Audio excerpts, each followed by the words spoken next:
안녕하세요. 저는 올해 36살이 된 여자이고 얼마 전에 이혼을 한 돌싱녀랍니다. 그리고 아이는 없어요. 저와 전 남편이 이혼을 하게 된 이유가 정말 특이해서 이렇게 글을 남깁니다. 저희 가족은 어릴 적부터 아버지가 큰 회사를 운영하셔서 남부럽지 않게 살았어요. 그리고 저와 언니는 일란성 쌍둥이라 얼굴이 정말 똑같이 생겼고 세상에 둘도 없는 친한 친구였습니다. 그런데 저희 아버지가 이제 나이가 많이 드셔서 회사 일이 벅차셨는지 저와 언니를 앉히시고는 이제 회사를 물려받을 대표를 정해야 한다고 했었죠. 저는 경영에 대한 뜻이 없었기 때문에 언니 보고 하라고 했고, 언니는 어릴 적부터 회사에 관한 공부를 많이 하고 자라서 언니가 대표로 들어가게 되었습니다.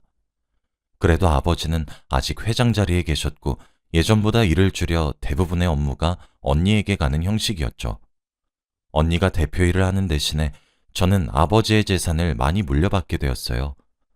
저는 사실 돈에 그렇게 얼매인 사람이 아닌지라 이 돈을 그냥 통장에 넣어놓기만 했고, 나중에 결혼을 하게 되면 미래의 남편을 위해 쓰려고 모아두었습니다. 저는 단순한 전문직을 해서 사람들에게 부자라는 티를 내지 않았고 평범한 사람들과 어울려 지냈어요. 그런데 그때 저희 남편을 만나게 된 것입니다. 남편은 사회복지사였는데 정말 한없이 다정한 남자였고, 저는 그 모습에 반해서 제가 먼저 남편에게 대시를 했습니다. 매일 연락하고 아침마다 커피 주면서 점심 같이 먹자고 하고, 지금 생각해도 어떻게 그렇게 당돌하게 행동했는지. 남편은 처음에는 부담스러워하다가 시간이 지나니 제 진심을 알았는지 데이트 신청을 저에게 해주었고, 그렇게 저희는 연애를 하기 시작했죠. 처음에는 제가 어떤 집안의 여자인지 말하지 않았는데 그 이유가 혹시라도 저의 본 모습을 알게 되면 부담스러워서 떠날까봐 걱정이 되었거든요. 그렇게 2년을 감추고 살았는데 남편이 제게 청혼을 하더군요. 저는 정말 망설였지만 결국엔 받아주었고 그 자리에서 저희 집안을 알려주었습니다. 저희 회사는 사실 이름을 말하면 다들 알만한 기업이라 남편은 제가 그 기업 회장의 딸이라고 하니 정말 놀란 눈치였고, 남편이 당황한 모습을 보니 그가 청혼을 없던 셈 치자고 할까봐 걱정이 되었죠. 그런데 남편은 저를 꼭 안아주며 네가 어떤 집안의 여자인지 상관없어. 평생 행복하게 해줄게. 라고 하더군요. 저는 너무 기뻤고 당장 가족들에게 남편을 소개시켜드리고 싶었어요. 사실 다들 부잣집 사람이라고 하면 자기한테 맞는 집안의 남자를 만나야 된다고 생각하잖아요. 그런데 저희 아버지는 그렇게 꽉 막힌 분이 아니어서 저희 남편을 반갑게 맞아주셨고, 저희는 속전속결로 결혼을 진행했습니다. 남편의 가정 형편은 좋은 편이 아니어서 결혼 자금은 거의 저희 집에서 다 지불했지만 그래도 괜찮았어요.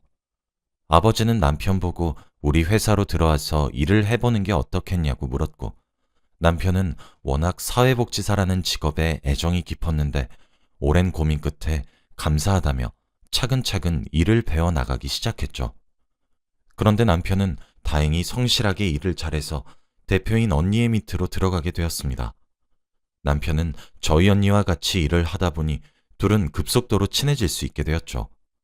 언니도 결혼을 했어서 저와 남편, 그리고 언니와 형부 넷이서 여행도 자주 다니고 맛있는 음식도 자주 먹으러 다녀서 친해요. 그리고 둘 다 아직 애가 없는데 언니는 대표 일이 바빠서 아기가 생길 틈이 없다곤 했죠. 가끔씩은 일에 치여 사는 언니가 너무 안타까웠지만 그래도 회사 일을 할 때 언니는 가장 언니다웠고 행복해 보였습니다. 그렇게 저와 남편은 행복한 결혼 생활하면서 지내고 있는데 부쩍 남편의 퇴근이 점점 늦어지더군요. 처음에는 한 달에 한두 번 늦어지더니 이제는 매일같이 밤 8시나 9시가 되어서 들어오는 남편 보고 말을 했어요. 요즘 당신 왜 이렇게 늦어? 아, 말도 마. 요즘 일이 너무 바빠. 당신 언니한테 퇴근 좀 빨리 시켜달라고 부탁드려봐. 너무 힘드네. 라고 했죠. 저는 일이 얼마나 많길래 매일같이 퇴근이 늦는지 다음 날에 일어나자마자 언니에게 전화를 했더니 주말이라 금방 받더군요. 언니, 요즘 회사 일 많아? 남편 퇴근 시간이 늦어져서. 야, 말도 마. 요즘 너무 바빠. 언니, 우리 남편 좀 집에 일찍 보내줘. 나 외로워. 기집애. 알겠어. 그렇게 언니와의 대화는 끝났죠. 그 뒤로 남편은 퇴근 시간에 맞춰서 집으로 잘 들어왔습니다. 그런데 집에 있다가 밤 10시가 되었는데 갑자기 나간다며 옷을 주섬주섬 입더라고요. 여보, 나 떡볶이가 지금 너무 먹고 싶어. 잠깐 나갔다 올게. 응? 밤 10시에? 배달시키면 되잖아. 배달료 너무 아까워. 바로 앞이니까 금방 나갔다 올게. 라고는 후다닥 나가는 것이 아니겠어요? 그때 저는 아무런 의심을 하지 않았고 배달비마저 아끼려는 남편의 자세에 감동을 했습니다. 그런데 남편은 1시간이 지난 후 들어왔고 그의 손은 빈손이었습니다. 떡볶이는? 떡볶이 집 문 닫았어. 근데 왜 바로 안 들어오고 1시간이나 걸렸어? 다른 떡볶이 집도 들렸는데 다 문 닫았더라고. 남편은 급히 화장실로 들어가 버렸고 곧장 샤워를 하더군요. 왜 잠깐 나갔다 와서 샤워를 하는지 궁금했지만 그때는 많이 걸어서 땀이 났나 보다 싶었죠. 그날은 그렇게 잠이 들었고 다음날 일어나니 남편은 제 옆에 없었고 저 혼자 잠에서 깼습니다. 집에서 남편을 찾았는데 남편은 손님 방에서 혼자 자고 있었습니다. 여보, 왜 여기서 자? 아니, 여보가 코를 워낙 심하게 골아서 같이 잘 수가 있어야지. 아, 내가 코 골았어? 음, 기억 안 나? 제가 코를 너무 심하게 골아서 남편은 어쩔 수 없이 손님 방에서 잤다고 했죠. 여보, 근데 나 어제 늦게 자서 조금만 더 자다가 일어날게. 라고 하길래 제 코골이 때문에 잠을 설쳤던 게 미안해서 자라고 했습니다. 그렇게 평일이 되고 한동안 일찍 들어왔던 남편은 시간이 지날수록 예전처럼 다시 늦게 들어왔습니다. 그래도 일을 한다고 연락을 꼬박꼬박 보내는 남편의 모습에 의심도 하지 않았어요. 그리고 모처럼 금요일이고 남편과 오랜만에 같이 잠들고 싶었는데 저를 밀치며 피곤하다고 하더니 손님 방에서 자겠다 하더군요.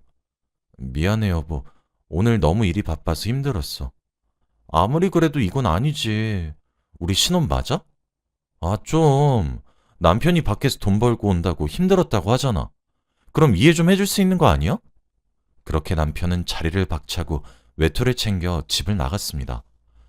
남편은 그렇게 화가 나면 집을 나가서 하루 이틀 들어오지 않았고 연락을 하면 스트레스 풀러 찜질방에 왔다고 했죠.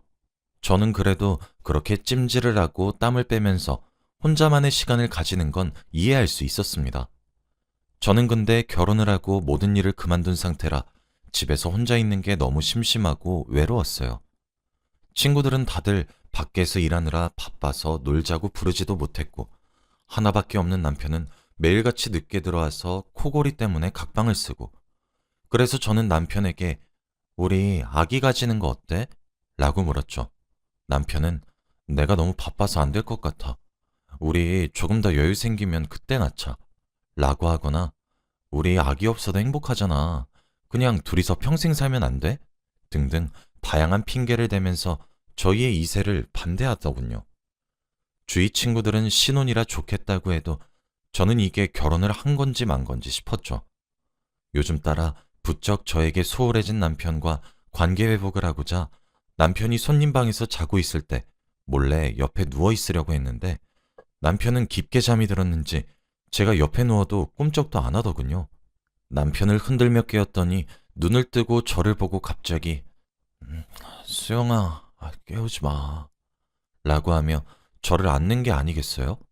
수영이는 저희 일란성 쌍둥이 언니 이름입니다. 저는 너무 놀랐고 왜 남편이 저희 언니를 수영이라고 부르는지 그리고 언니인 걸 알면서 왜 안는지 당황스러웠죠. 저는 이건 무언가 잘못됐다는 생각에 옆에 놓여있던 남편의 휴대폰을 열어 살펴봤어요.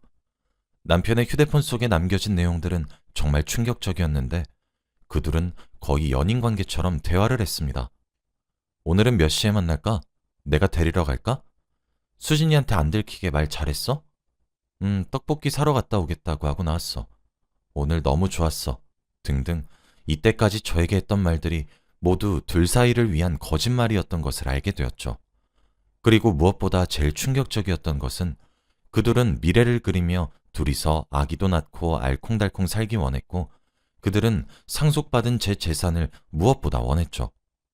저는 미래의 남편이 될 사람을 위해 쓰려고 상속받은 돈들을 통장에 넣어두었는데 그들은 그 돈을 받은 순간 도망을 가려는 계획을 세우고 있더군요. 나 수진이랑 살기 싫어. 언제까지 이렇게 살아야 돼? 조금만 기다려. 수진이가 옛날부터 미래 남편한테 줄 돈이라고 자기 통장에 꽁꽁 숨겨놨단 말이야. 곧 줄 거야. 그것만 있으면 우리 어디든 갈 수 있어. 저는 모든 대화 내용을 캡처해서 저에게 다 보냈고 저장했던 캡처본은 모두 삭제했습니다. 제가 휴대폰을 봤다는 증거들은 다 지웠어요. 남편의 갤러리에는 저희 언니와 단둘이 찍은 사진들이 넘쳐났고 저에게 찜질방을 가기로 한 날은 언니와 둘이서 데이트를 한 날이었더라고요. 저는 그때부터 그들을 어떻게 처리할지 고민했지만 아직은 때가 되지 않은 것 같아서 기회를 노리기로 했습니다. 저는 그날 이후로 남편에게 더 적극적으로 다가갔고 남편은 당연히 이런 저를 부담스러워했죠. 저는 아랑곳하지 않은 채 통장에 넣어두었던 재산에 대한 이야기를 했어요. 여보, 나 사실 할 말 있는데 내가 사실은 아버지께 물려받은 재산이 조금 있거든? 남편은 전혀 제 말에 관심이 없다가 재산이란 단어에 그 관심을 보이며 진짜? 난 전혀 몰랐네. 라는 반응을 보였죠. 정말 연기도 어쩜 그리 못하는 건지 거짓말하는 것이 티가 났어요. 근데 그 재산이 내가 한 푼도 안 쓰고 어릴 때부터 내 미래 남편한테 주려고 통장에 넣어두었단 말이야. 진짜? 그럼 그 재산 나한테 주는 거야? 응, 그래야지. 오빠가 내 남편인데. 남편은 괜찮다고 안 줘도 된다고 사양하는 척을 했지만 제가 계속 받으라고 하니 덥석 물으며 그럼 우리 수진이가 주면 고맙게 받아야지 라고 하는 게 아니겠어요? 신기하게도 그날은 남편이 저를 다정하게 대하며 웃어주었고 그런 가식적인 모습에 또 한 번 정이 뚝 떨어졌습니다. 남편은 그날 저에게 오랜만에 같은 방에서 자자고까지 하더군요.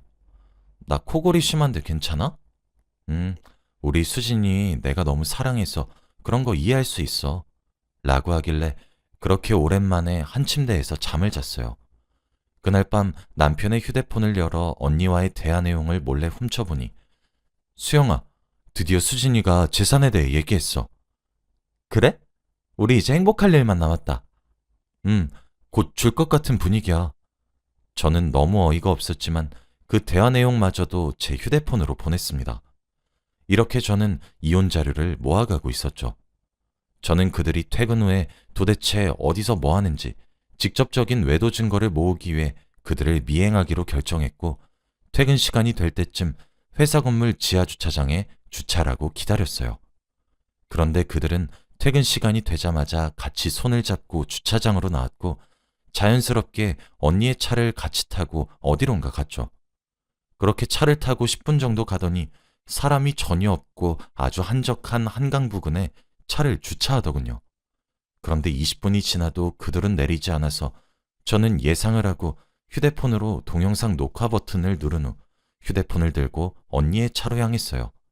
언니 차는 썬팅이 진하게 되어 있어서 차 안의 모습이 보이지 않았고 저는 홧김에 언니의 차 문을 열었는데 문을 잠그지 않았는지 쉽게 열리더군요. 그때 저희 남편이 문에 기대고 있어서 그가 바닥으로 떨어졌습니다. 그런데 그 둘은 전혀 예상치 못한 모습으로 저를 반겨주더라고요. 저는 당황스러움보다 그들의 모습을 촬영하는 것에 더욱 적극적이었고 동영상 녹화를 하는 제 모습에 언니와 남편은 얼굴을 가리기 급했죠. 저는 그 둘의 모습에 화도 나지 않았고 오히려 무덤덤했습니다. 언니는 수진아, 제발 내 말 좀 들어봐. 내가 다 설명할게. 라는 말도 안 되는 소리를 짓거렸죠. 언니, 지금 이 상황 말고 뭘 더 얼마나 정확히 설명하겠다는 거야? 나 충분히 이해했으니까 언니 설명? 필요 없어. 라고 한 뒤 저는 언니의 남편인 형부에게 전화를 걸었습니다. 형부, 저 지금 언니랑 남편이랑 같이 있는데 둘이 아주 즐거운 시간을 보내고 있네요. 이런 관계인 거 알았어요? 아, 그래? 하지만 형부의 반응은 제 예상과 다르게 덤덤했고 사실 나 다 알고 있었어. 이미 우리 협의이혼 진행 중이야. 라고 하셨죠. 정말 저만 모르고 있던 둘의 관계였죠. 알고 보니 형부는 둘의 외도 관계를 숨겨주는 대신에 언니한테 제법 많은 재산을 분할받기로 한 것 같더군요. 그리고 남편만 이혼을 하면 그 둘은 정말로 제 돈과 함께 떠날 작정이었던 거죠. 남편은 빌빌거리며 여보, 미안해. 내가 잘못했어. 한 번만 봐주라. 라는 말을 하며 제게 무릎을 꿇고 두 손을 싹싹 빌면서 말을 해댔어요. 야, 너 언제부터 이렇게 속인 거냐? 그동안 나 바보 만들면서 둘이 재밌었겠다? 아니야, 수진아. 언니 말 좀 들어줘. 여보, 제발 이혼만은 하지 말자. 부탁해, 어? 저는 정말 그들을 죽여버리고 싶었지만 꾹 참았어요. 왜 이혼은 하지 말제? 내 재산 때문에? 둘이서 아주 내 재산 가지고 행복한 미래 살기를 꿈꿨겠지만 꿈 깨. 나 절대 안 줘. 내 돈이니까 내가 다 쓸 거야. 내가 언제까지 모를 줄 알았니? 내일 너한테 이혼 서류 갈 테니까 도장 찍어. 그리고 언니, 아니 이제 언니도 아니지? 내가 아버지한테 다 말할 거니까 각오해. 라고 한 뒤 제 차로 갔죠. 저는 다음날 해가 뜨자마자 이혼 서류를 남편에게 보냈고 변호사를 선임했습니다. 변호사에게 제가 수집했던 자료들을 모두 보냈고 당연히 이혼은 저에게 유리하게 흘러가게 되었죠. 둘은 저의 확실한 증거 탓에 아무 말도 하지 못한 채 외도를 인정했고 결국 그들의 큰 꿈은 이루지 못하게 되었어요. 저는 당연히 남편에게 위자료를 어마무시하게 청구했고 남편은 빚을 지면서까지 위자료를 지불했죠. 아버지에게도 말씀드리니 엄청나게 화를 내시면서 당장 언니를 호적에서 파라고 고함을 질러댔고 언니는 대표 자리에서 잘리게 되었습니다. 워낙 일을 좋아하고 명예욕으로 가득 찬 성격이라 한순간에 거지가 되고 아버지의 딸로 인정받지 못하니 언니는 대표 자리에서 나가는 순간까지 소리를 치며 안 돼! 이 회사는 내 거야! 너희들 내가 누군지 알아? 라는 난동을 피워대서 결국 경호원에게 끌려갔다고 해요. 둘은 돈이 없으니 관계가 이어나갈 수 없었을 테고 아마 헤어진 것 같아요. 도대체 어떻게 이런 일이 생길 수 있죠? 제게 정말 하나밖에 없던 친언니와 저희 남편이 그렇고 그런 관계라뇨. 그들의 손바닥에서 놀아나고 있던 제 모습을 보면서 얼마나 우스워 보였을까요? 저는 그때의 트라우마 때문인지 아직도 남편과 언니가 차에서 그런 만남까지 가지고 있던 게 꿈에 나와요. 정말 악몽 같은 순간이었지만 그대로 지금 정신과 치료를 받으면서 살고 있습니다. 치료를 받으며 알게 된 사실이지만 저는 코를 골지 않는다고 하더군요. 남편은 손님방에서 자면서 언니와 연락을 하기 위해 일부러 저를 속여 거짓말을 한 것이었어요. 남편은 저와 이혼 후 계속 틈만 나면 저에게 연락을 했고 안부를 물어보곤 합니다. 제가 무시하고 답장을 하지 않아도 자기가 오늘 어디서 무엇을 했고 점심밥은 어떤 음식을 먹었는지까지 다 알려주며 제발 돌아오라고 합니다. 알아보니 남편은 대리운전 일을 하면서 하루 벌고 하루 먹고 살고 있다고 하네요. 저는 아버지께서 주신 재산을 오로지 저를 위해 쓰고 있어요. 이래서 자기 주제에 맞는 남자를 만나라고 하는 건가요? 앞으로는 행복한 날만 있길 바래요. 제 이야기를 들어주셔서 감사합니다.